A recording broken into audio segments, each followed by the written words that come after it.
Fala pessoas, tudo bem? Então hoje nós vamos falar sobre doenças neurodegenerativas, tá? É um conteúdo extremamente importante em psicopatologia, em psicofarmacologia, porque contribui diretamente para aprofundar as bases da doença, tá? E consequentemente o desenvolvimento de terapias, principalmente farmacológicas, para, na maioria dos casos, alívio dos sintomas, né? Bom, em geral, quando você considera as doenças neurodegenerativas, o que você tem que levar em consideração é que você tem um arranjo alterado nas estruturas intracelulares, principalmente nas cadeias proteicas. Essas proteínas elas sofrem erros no seu mecanismo de dobramento estrutural, naquele formato, né, de ativação do seu arranjo.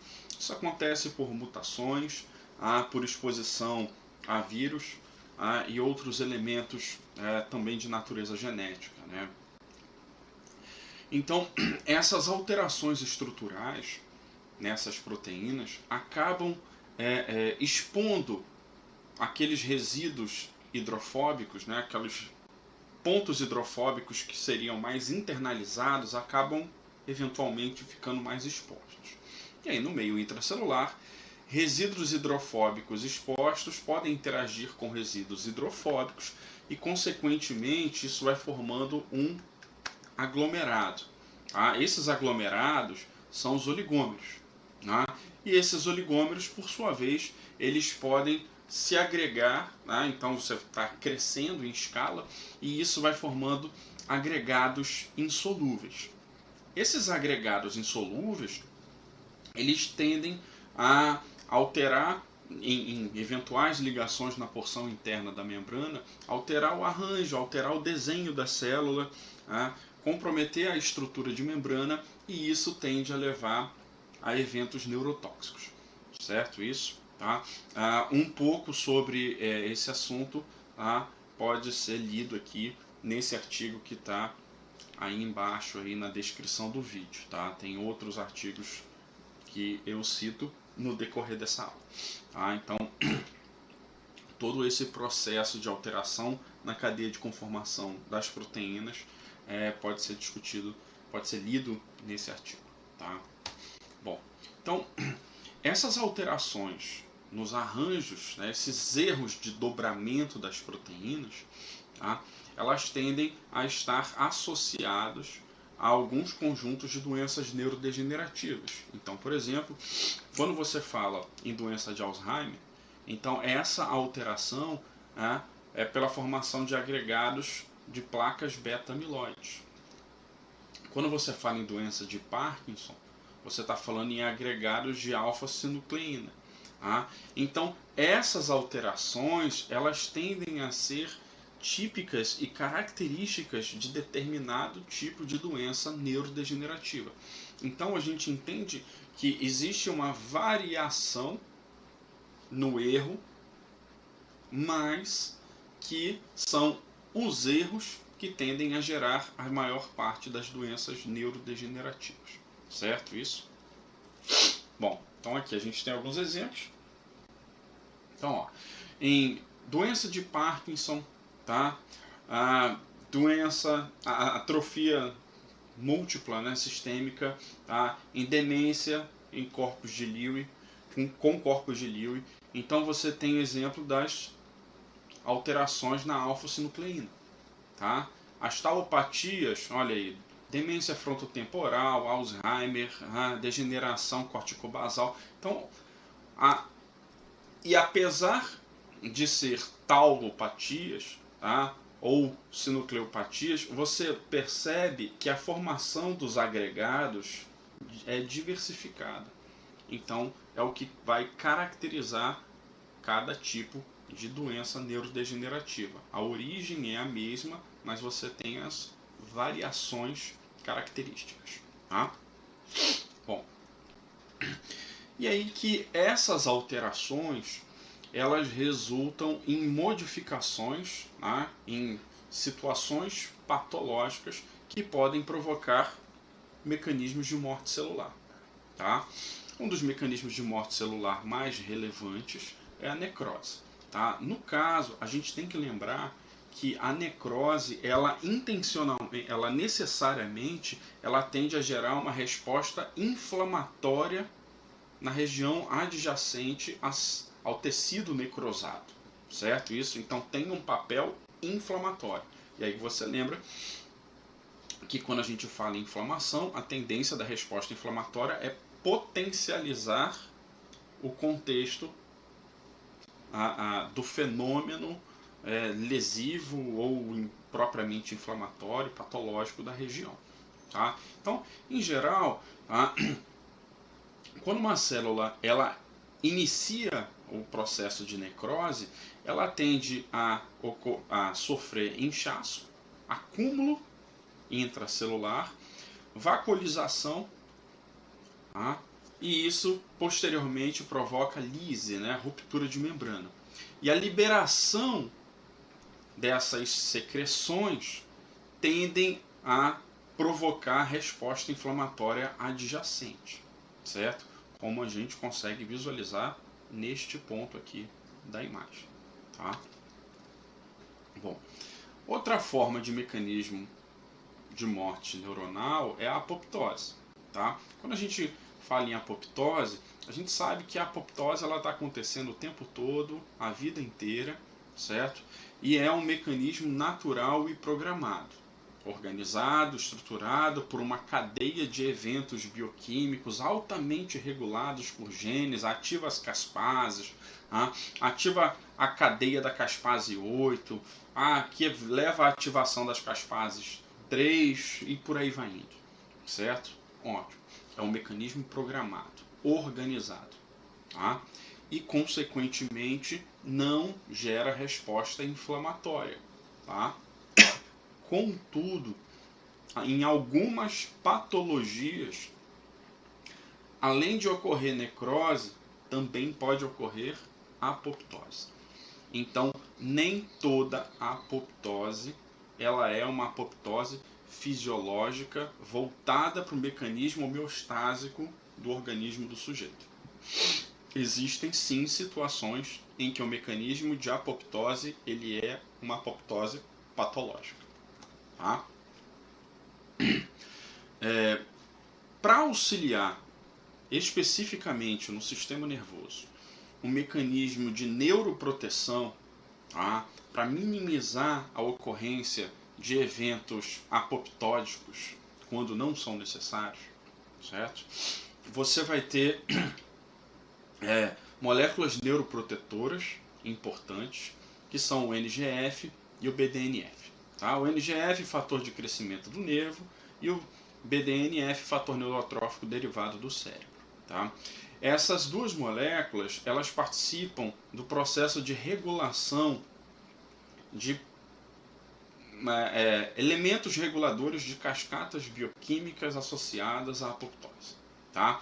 Então, o NGF aqui, ele está associado à ativação do circuito Bax, que é um circuito pró-apoptótico. Tá?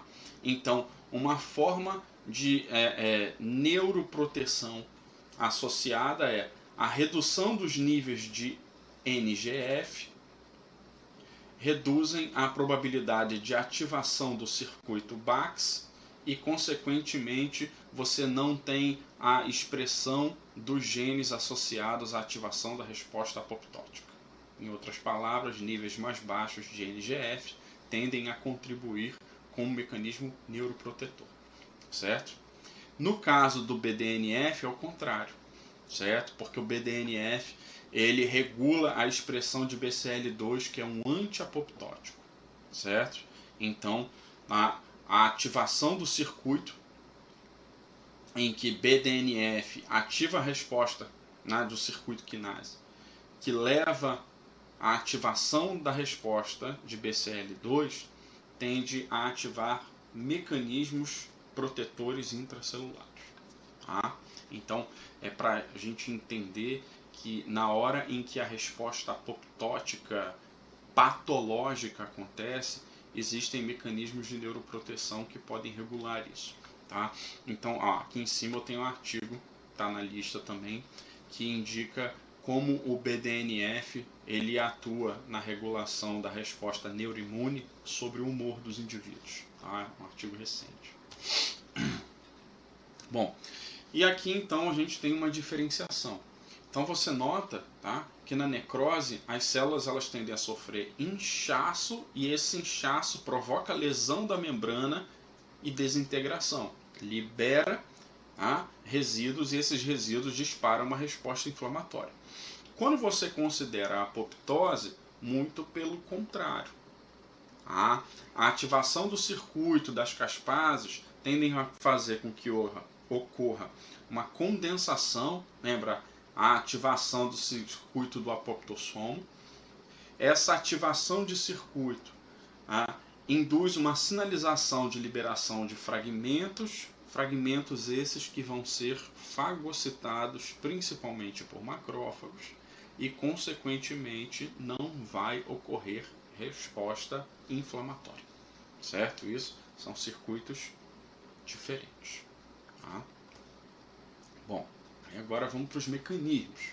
Aí agora aqui para quem gosta de molho shoyu o negócio vai ficar um pouco complicado. Então olha só, os mecanismos de morte celular, neuronal, eles tendem a ser associados à ativação de circuitos que potencializam a produção de radicais livres. Tá? Uma das principais formas disso acontecer é através da excitotoxicidade, o excesso de resposta excitatória intracelular. Tá? A via da excitotoxicidade ela tende a ser potencializada pelo neurotransmissor excitatório glutamato. Então o glutamato é ruim? Não, o glutamato é um neurotransmissor extremamente importante de respostas excitatórias em todo o córtex, como a gente já viu, se não me engano, na parte 1 dos mediadores químicos centrais. Mas, em excesso, o glutamato ele tende a potencializar, como a gente vai ver na sequência, o aumento da concentração intracelular de cálcio, que por sua vez aumenta a produção de espécies reativas de oxigênio, e isso também tende a aumentar a liberação de glutamato e o ciclo vai aumentando.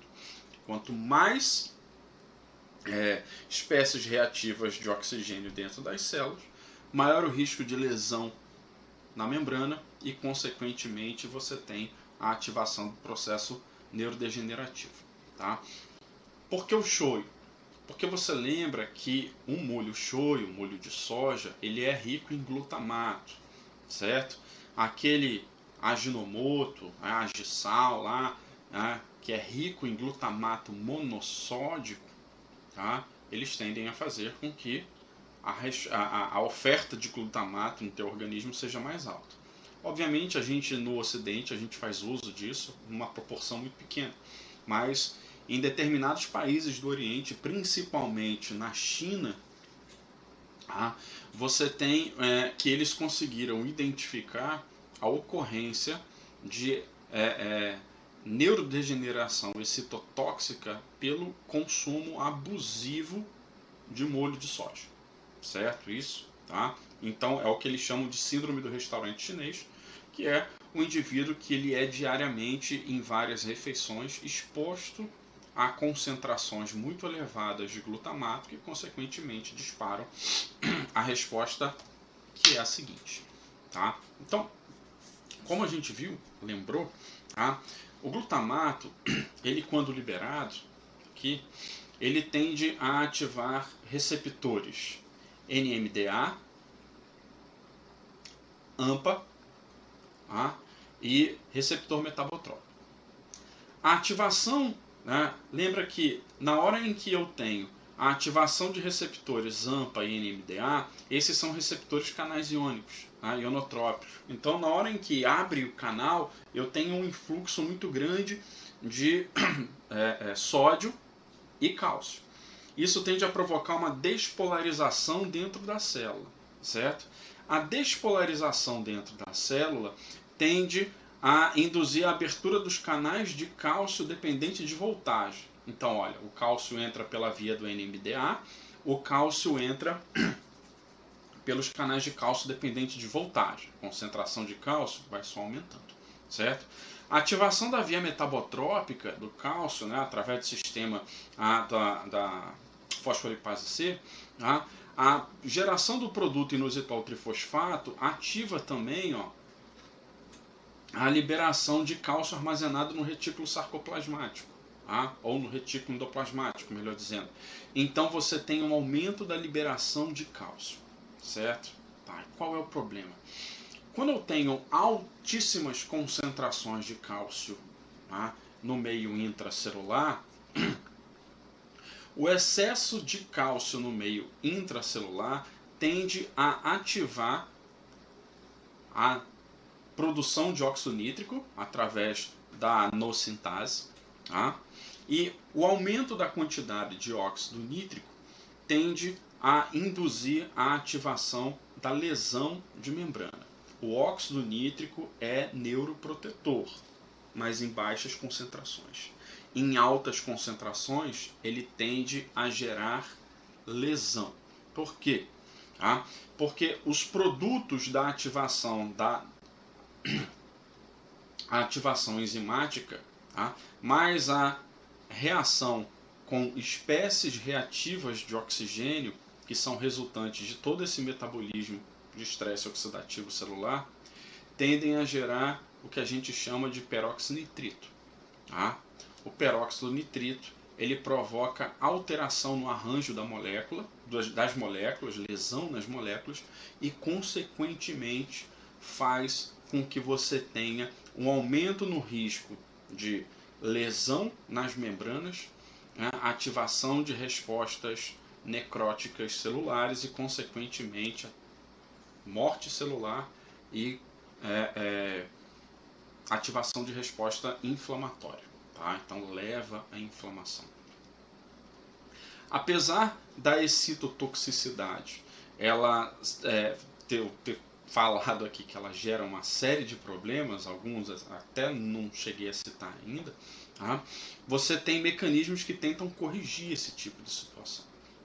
Então, o segredo do processo é você reduzir a disponibilidade de cálcio, porque o excesso de cálcio no citossol é que dispara o processo de ativação de protease, elevação dos níveis de óxido nítrico e por aí vai indo. Então, você tem bomba de cálcio para ejetar o cálcio para o meio extracelular, você tem a bomba de cálcio que vai devolver o cálcio para o retículo sarcoplasmático, você tem mecanismos de neutralização de cálcio através da ligação dele com a calmodulina, embora a ação cálcio-calmodulina esteja também associada à ativação da enzima anosintase. Então, tudo isso acontece devido ao excesso de glutamato. O agente disparador é isso. Não é para você ficar preocupado. Então não posso. Você não deve comer em excesso, em múltiplas refeições durante um curto período.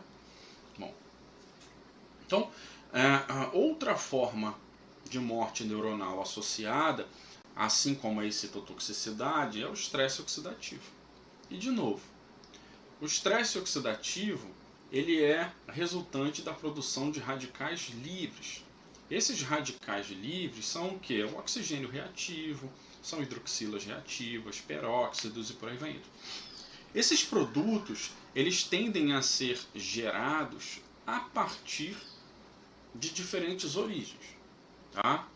Bom, uma das origens mais comuns, isso para tudo quanto é célula, é o mecanismo de fosforilação oxidativa, principalmente a atividade mitocondrial. O mecanismo principalmente as etapas oxidativas, para que possa ocorrer a fosforilação que vai levar à formação do ATP, elas tendem a gerar muitos produtos reativos, muitos radicais livres. Obviamente a gente tem mecanismos de correção, certo? Mas conforme você vai envelhecendo e dependendo dos seus hábitos e componentes genéticos associados, a tendência é que esses radicais livres eles fiquem acumulados dentro das células ou no meio extracelular. E isso tende a gerar, de novo, a reatividade em células. Essas reatividades fazem com que elas sofram alteração no seu desenho, no seu arranjo estrutural, e isso pode levar à ativação de mecanismos apoptóticos ou necróticos. Tá bom? As vias principais, como a fosforilação oxidativa, principalmente, a via de ativação do óxido nítrico, de novo em excesso, é lesivo, e a via do aragtonato, tem um A a mais aqui, certo? Que é aquela via associada à ativação do circuito inflamatório. Tá? Então, em geral, para você combater as espécies reativas de oxigênio, tá? Nós temos as enzimas neuroprotetoras que todo mundo conhece. A superóxido dismutase e a catalase, que são agentes de neutralização dessas formas oxidativas. Além disso, existem outras moléculas que são reativas a esses radicais livres e, consequentemente, vão contribuir para a sua neutralização. Coisas que você pode adquirir na dieta, como o ácido ascórbico e o alfa-tocoferol, sem que você tenha que tomar comprimidos, cápsulas ou nada. Se você tiver uma dieta ajustada, isso já contribui. Certo? Isso. O TNF, alfa-glutationa, também são elementos de resposta celular. Bom, então, especificamente, quando nós avançamos para começar efetivamente a falar das doenças neurodegenerativas baseadas nos princípios anteriores, a gente começa agora pela lesão cerebral isquêmica, certo? A lesão cerebral isquêmica ela é resultante de acidentes vasculares cerebrais, certo?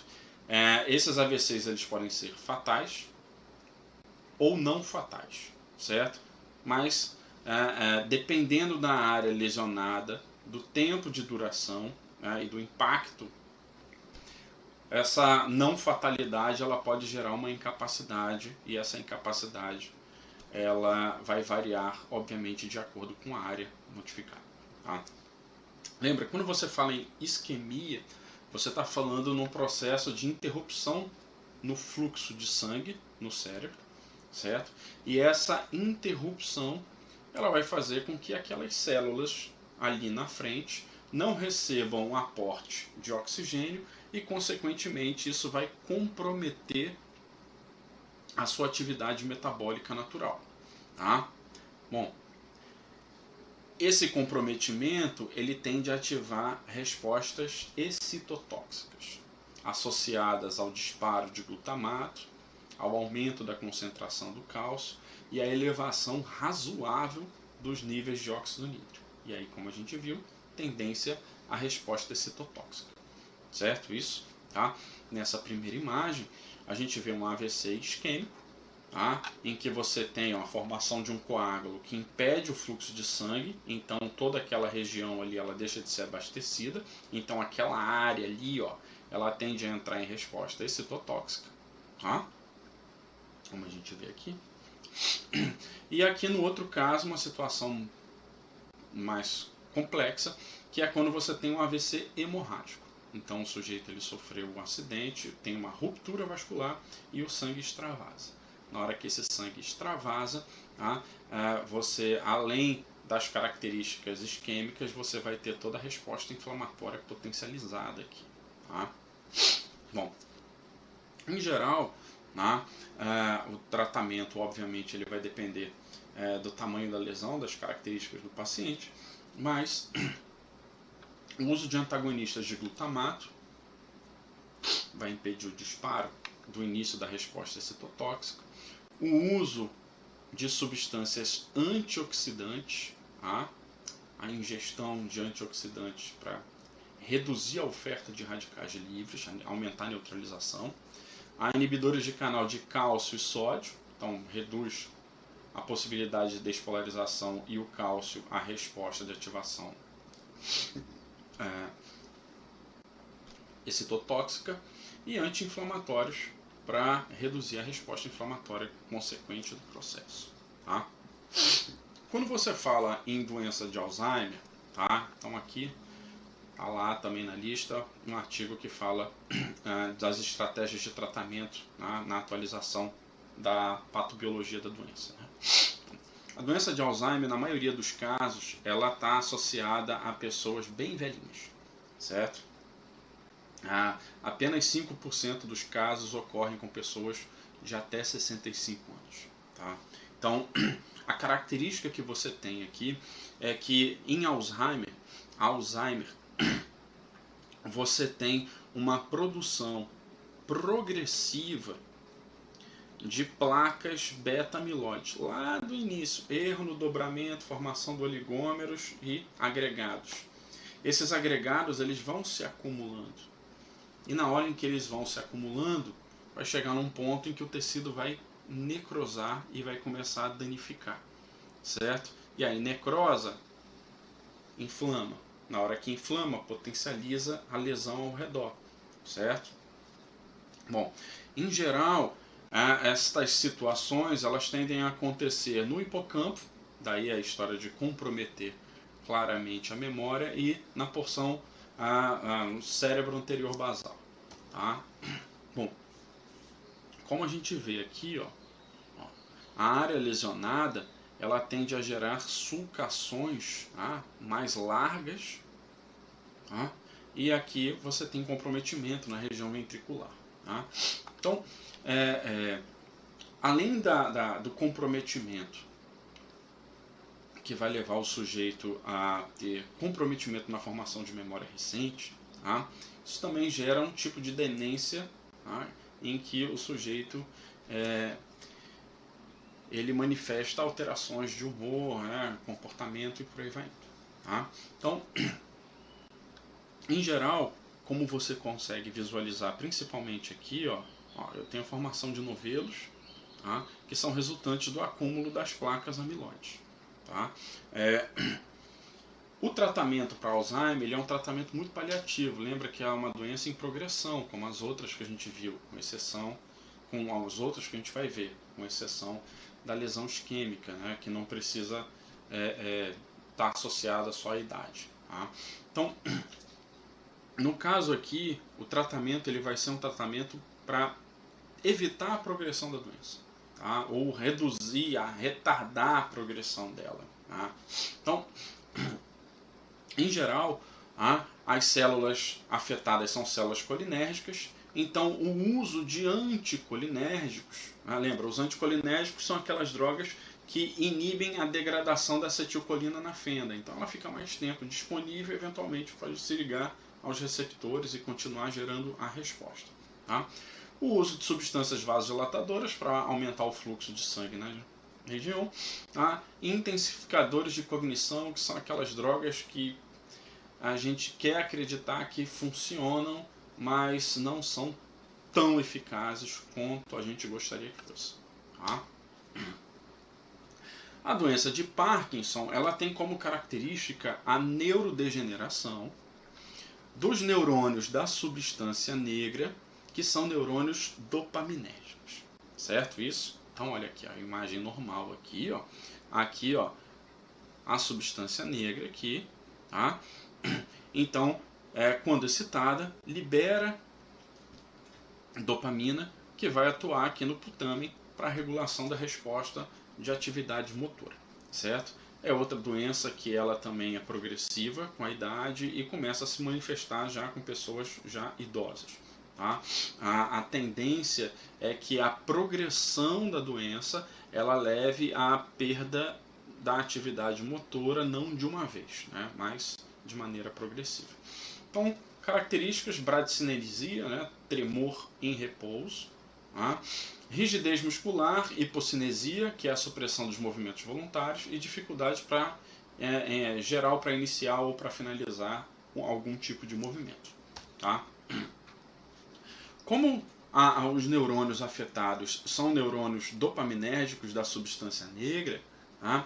A tendência é que o tratamento ele seja feito com elementos que potencializem a oferta de dopamina e que minimizem a degradação da dopamina. Deixa mais tempo na fenda, oferece mais substrato para a síntese do neurotransmissor e inibe a degradação dele. Tá? Então você vai ter aqui, ó, o tratamento mais comum é com um medicamento que a gente chama de levodopa, que é a dopa, tá? a levógera, tá? Que é um substrato para ativação enzimática, né, da DBH.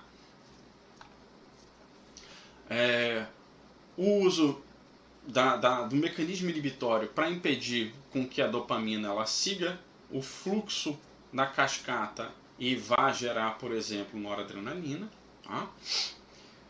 Drogas que mimetizam o efeito da dopamina ou potencializam a sua liberação, e inibidores da MAO que vão inibir a degradação do neurotransmissor. Tá? Então isso tende a potencializar os efeitos paliativos, vamos chamar assim, tá? Minimizando a progressão dos sintomas. Vamos lá, voltando aqui, tocar a campainha. Tá?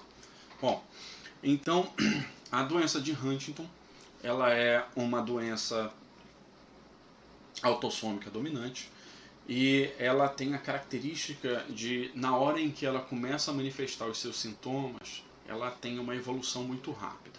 Tá? Infelizmente não há cura, tá? E ela está associada, ela é muito associada a pessoas europeias de ascendência principalmente britânica. Tá? Bom, a característica desta doença é a repetição de trinucleotídeos, né, 3 nucleotídeos, na sequência CAG, certo? Isso resulta numa expressão de uma proteína, né, a huntingtina ou huntingtina, tá? Que é uma proteína que, quando ela é liberada, ela é reativa com as caspases, tá? Que estão associados à ativação do circuito de morte celular. Tá? Então, isso tende a levar a respostas apoptóticas, mas também a ativação de respostas excitotóxicas. Aí você lembra que quando é excitotóxico é pior, porque ainda tem a inflamação. Tá? Além disso, estudos não tão recentes, eles já mostraram que em indivíduos, análise cerebral pós-mortem de sujeitos Huntington, eles têm uma menor redução da presença da enzima glutamato descarboxilase. Você lembra que a glutamato descarboxilase é aquela enzima que converte glutamato em GABA. E você lembra que o GABA é um neurotransmissor inibitório de participação em todo o sistema nervoso central. Tá? Logo, os sujeitos com Huntington, eles tendem a apresentar como característica principal movimentos correicos, né, estereotipados, desregulados de intensidade, justamente pela falta da regulação dos neurônios que participam da regulação da intensidade no tálamo, certo? Então, assim como a gente viu em Parkinson, que eu tenho uma degradação dos neurônios da substância negra, e isso gera falta de resposta dopaminérgica, aqui a degradação dos neurônios no putame, ele provoca uma ausência de sinais GABAérgicos na regulação da intensidade. Então o sujeito ele provoca, ele sofre movimentos estereotipados de grande intensidade sem regulação de força. O tratamento ele tende a ser através de agonistas GABAérgicos, né, para aumentar a resposta inibitória resultante para regulação de intensidade, tá? E antagonistas dopaminérgicos também para reduzir o efeito de dopa que dispara um circuito que não está presente, certo? Isso. E existem alguns casos também bem relatados, o uso de tratamento com antipsicóticos, tá? Porque a alteração mental também ela é resultante dessa situação que é progressiva e muito debilitante. Bom, e por último, para a gente terminar, tá? A gente trabalha a questão da doença priônica neurodegenerativa, certo? Que é a tal da doença da vaca louca. Tá? Então, a doença de Creutzfeldt-Jakob, ela é resultante de uma proteína infectante. Tá? O que é uma proteína infectante? Uma proteína infectante é uma proteína que ela tem a capacidade de ativar a resposta neurotóxica e a formação de placas reativas. No caso aqui, são placas amiloides. Tá? Bom, qual é a característica dessa doença? A característica da doença priônica é que a proteína priônica ela existe no organismo do sujeito, certo isso? Mas uma versão mutante dela, a porção scrap, a versão scrap, que é a versão anormal, ela tem a capacidade de converter a proteína normal em proteína anormal, certo isso? E isso vai formando os agregados priônicos. Quanto mais agregados priônicos você tem, mais ativação de resposta neurotóxica você tem. E quanto mais resposta neurotóxica, mais ativação de mecanismos necróticos apoptóticos, certo? E aí, como a gente consegue ver na imagem aqui, ó, o negócio é feio, certo? Tá? Então, e essa proteína, ela é uma proteína infectante, não é um vírus, não é um outro patógeno. É uma proteína que tem a capacidade de gerar alteração no arranjo e isso compromete todo o desenho funcional da célula. Tá? E como ela é muito progressiva, quando a gente via os casos, principalmente na década de 90, quando se alastrou principalmente no norte da Europa, o rebanho todo ele era abatido e parte era incinerada ou parte era enterrada para que houvesse para que fosse eliminado qualquer contato com a forma contaminante, tá bom? Bom, então, fora a campainha que tocou, isso é o que a gente tem para discutir sobre doenças neurodegenerativas, tá? E fiquemos atentos, até a próxima. Até lá.